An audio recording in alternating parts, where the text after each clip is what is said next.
Welcome back, everyone. It is time for another episode. I will be addressing a very popular question about one of the most popular non-canon characters, Broly, the legendary Super Saiyan. While some of his fans can be a little rabid at times, he still is one of the most interesting movie villains, in my opinion, from all of the films. His background tied a little more into the mythos of Dragon Ball Z. He had some sort of backstory. His father had motivation to hate Vegeta, and also Vegeta had reason to fear him. His existence was interesting, whether it disagree with the canon or not. I like him. I think he's a cool character. That being said, he was defeated both times by a sort of plot device method. A lot of people tend to feel that it wasn't reflective of his real power level. In the fights before those moments, he was seen as indestructible and completely indomitable. Now, in this episode, I will be debunking a lot of the myths about Broly, starting from his perceived ability to destroy galaxies, his ability to have endless ki, all of those kind of myths. It might take a little bit of time, because Broly is a very hotly debated topic, but hopefully, if you guys are not too keen on it, you'll learn something here, and if you disagree, obviously, that's what the comments are for. And without further ado, let's get started. First, let's address some myths. Number 1, Broly did not destroy a galaxy. In the Funimation dub, it is explained that Broly destroyed the South Galaxy. This is indeed a dub error. In the Japanese, it is stated that the South Galaxy was under attack. Furthermore, we clearly see Goku following Broly's path of destruction in the South Galaxy. Not only that, but in the skyline we see a lot of damaged planets. We also see a lot of stars. It showed that the galaxy was very much intact. Finally, New Vegeta, the planet where the entire big battle took place, is in the South Galaxy. So, I don't know how else to really break that down. The South Galaxy was intact. It was intact throughout the entire film. It was there. Broly was attacking it. Now, when King Kai was freaking out, you could look at it as he was wiping out the life in the galaxy. Do you look at the ratio of planets with life versus ones that don't have life in a universe? It's incredibly tiny. Very small. So if I wanted to, per se, suppose I had some crazy powers or whatever, if I wanted to wipe out the life in, like, this galaxy, at the moment, all we know of is Earth, which means the population of Earth would be really it. Now, if there was life on other planets, it would still be a very tiny fraction. Hopefully, that gives some context. Again, the planets were intact. New Vegeta was intact. The galaxy was intact. The beginning was some sort of cinematic effect. I know people are going to keep citing that animation, but again, if he had that kind of power, the physics, looking at how large a galaxy is, by him just taking one step, New Vegeta would have ceased to be, and its solar system. We're talking billions of stars, countless stars, which are then orbited by planets. I know that Akira most likely did not keep that into consideration when he wrote the series, nor did the people from Toei when they made the movie take that into effect. I'm just using this to further back the point that the South Galaxy was very much intact. No one in Dragon Ball Z can destroy a galaxy, at least up until that point. Possibly Beerus, but that's a discussion for another time. Around that time, Cell was boasting about his monster Kamehameha being able to destroy the solar system, which is a pebble, maybe less, in comparison to a galaxy. That is literally a grain of sand in the Sahara Desert. It is so astronomically, which is a perfect word to use here, because really it's where it comes from, tiny. By comparison to a galaxy, it is preposterous to think that someone who, as I continue on, is beneath Super Perfect Cell, maybe even Perfect Cell, and I know some of you fans are going to be already getting the pitchforks, but bear with me here. For someone who is below that power level to destroy a galaxy in a single shot, impossible. It's not going to happen. And again, we can back this up by the fact that the galaxy was very much intact because the planets that were visited were all intact. And to back it up even further, the planet that Goku visited, he was okay walking around there. So there's a good chance that there was an atmosphere. I know he can hold his breath pretty long. We saw that in Battle of Gods. But it didn't seem like he was really stressing. In Battle of Gods, that seemed more like the very top upper atmosphere. But I digress. He is not a galaxy buster. He cannot destroy an entire galaxy with a single shot. It is impossible. At that point in the series, the highest you could gauge is a solar system buster, and even that is up to debate, because then it comes down to the question of how would you destroy the solar system from being inside the Earth with an attack that fired one direction. And I guess I can jump into that very briefly. If Cell fired a Kamehameha from Earth, which is not in the center and also not on the outside of the solar system, you're only going to be shooting a straight path. And a solar system is not...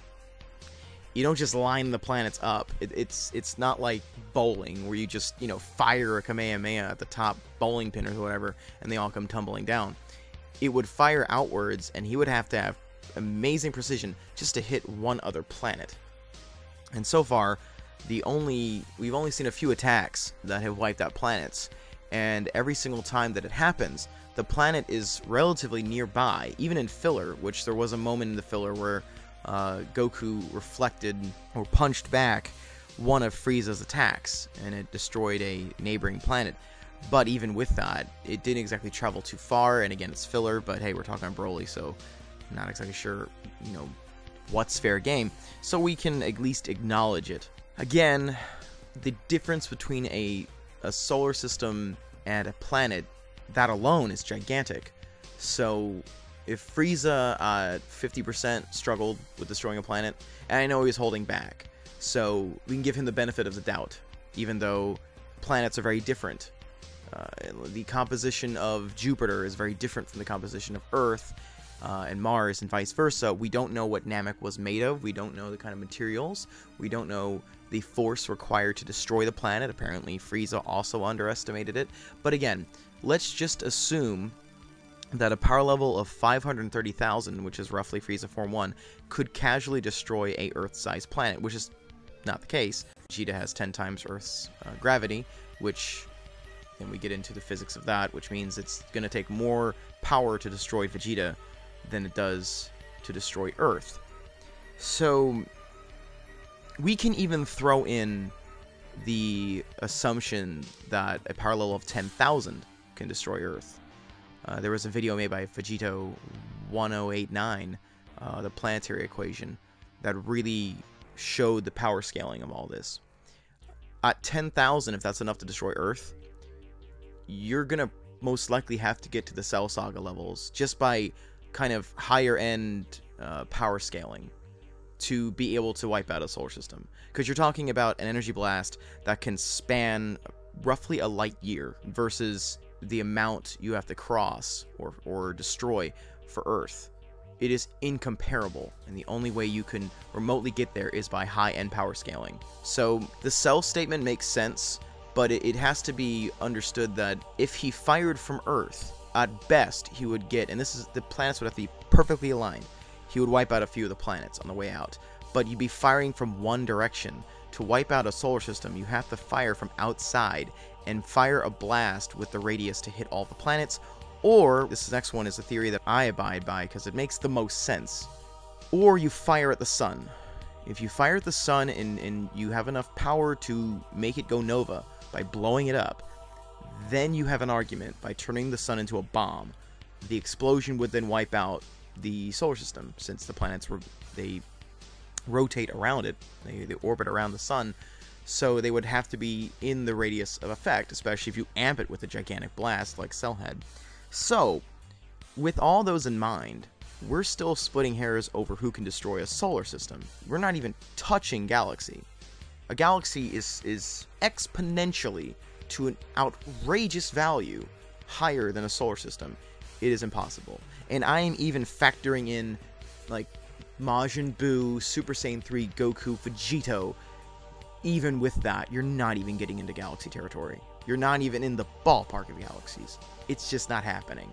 Now, one could argue the galaxies in Dragon Ball work differently, but that's kind of moot, because we have no control for that discussion. So for all intents and purposes, we are going to stick to the galaxies acting similarly to our own. This is backed also when Bulma was in the spaceship that Kami left, and she remarked that she saw Jupiter, which implies that the planets work relatively the same as ours. They have the same names, they have the same, at least, relative distance to our planet. Flying to Jupiter and back is a big deal, so for the sake of this discussion, we need to keep that kind of variable. Secondly, Broly does not have unlimited ki, nor does his power just continue to rise indefinitely. I'm not sure where people get this from. In the movie, he said his ki was rising, overflowing. That to me is just a power-up. It was a comment in the fight with Buhan, when Buu thought he absorbed Vegito. He said it was time to celebrate his omnipotence. We all know that's bull. If he was truly omnipotent, then he could have wiped out whatever. He would have been God, and there's no reason that he was truly omnipotent. Was he powerful? Yes. Was Broly powerful in relation to his opponents? Yes, he was powerful. My only guess is fans saw that, and they saw he has green energy, green ki, green hair, which was a byproduct of the mind control device, because his hair is pretty much yellow when he's in Legendary Super Saiyan form in movie 10. And is it because he has big muscles that they attribute his powers to the Hulk? Because the Hulk, the angrier he gets, the stronger he gets. That's not Broly. Just because you got big muscles and green doesn't mean you're the Hulk. And the only reason I bring the Hulk up is because people cannot stop comparing the two of them all the time. And it's just because they look similar and they're angry. That's my only guess. It is a ridiculous myth. He is not limitless in power. It's obvious he's not. We saw this in both movies. He was overpowered. Someone did something to overpower him. And I keep hearing this whole, like, he was surprised garbage. Sorry. Usually I don't get a little irritated, but this is an argument that I see so much. And we could be having better discussions, better debates, better topics. Broly is not the Incredible Hulk. They're just big and have an affiliation with green. It's a silly assumption. Totally false. Let's move on. Now that that's out of the way, I hope, we need to address just when Movie 8 took place. And no, it does not take place in a 10-day wait period for the Cell games. That's a very common misconception. To get the placement of movies, you must first understand the context of the movies. They do not run alongside the manga.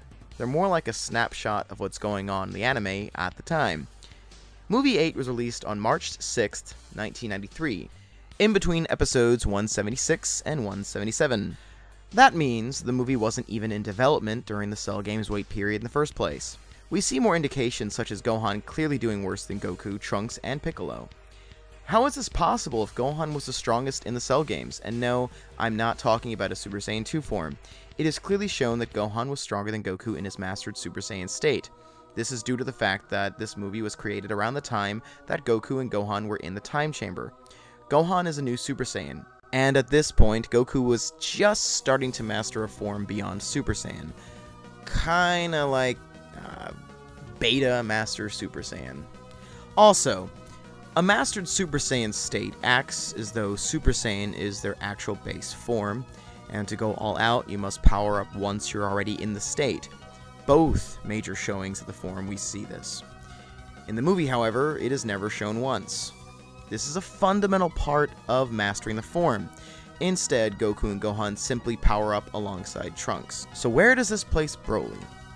Well, we also have to address what it took to defeat him. It's no mystery that Goku is the strongest in the team at this point. He needed a boost to actually hurt him, which he received from 3 Saiyans in their base forms, and a Super Namek, all of which are pretty tired. Now let's compare this to the staggeringly vast power level difference between Goku in training and Goku in his Mastered Super Saiyan form. Super Vegeta could not even harm Perfect Cell, who was severely suppressed. The same Cell had to power up, albeit not at his full power, to duke it out with Goku. We make a big deal about no one hurting Broly, however, if it were Cell against the heroes, the same thing would have happened, if not worse. For all intents and purposes, Gohan was the best hope for the Z-Warriors against Broly, if this was during the wait period. But no, Goku was forced to take command of the fight and come up with a way to boost his power level and finish Broly. For all intents and purposes, Broly is roughly around Mastered Super Saiyan Goku in the Cell games. Again, Mastered Super Saiyan Goku is beyond the powered down Cell that Vegeta could not even hurt aside from the Final Flash. As for Movie 10, that will be covered in my next episode, where I explain how powerful Gohan was during his fights with Deborah and Broly in Movie 10. So far, these episodes have been relatively cut and dry, aside from this one. The next one, however, will be pretty involved, maybe more than this one. Stay tuned.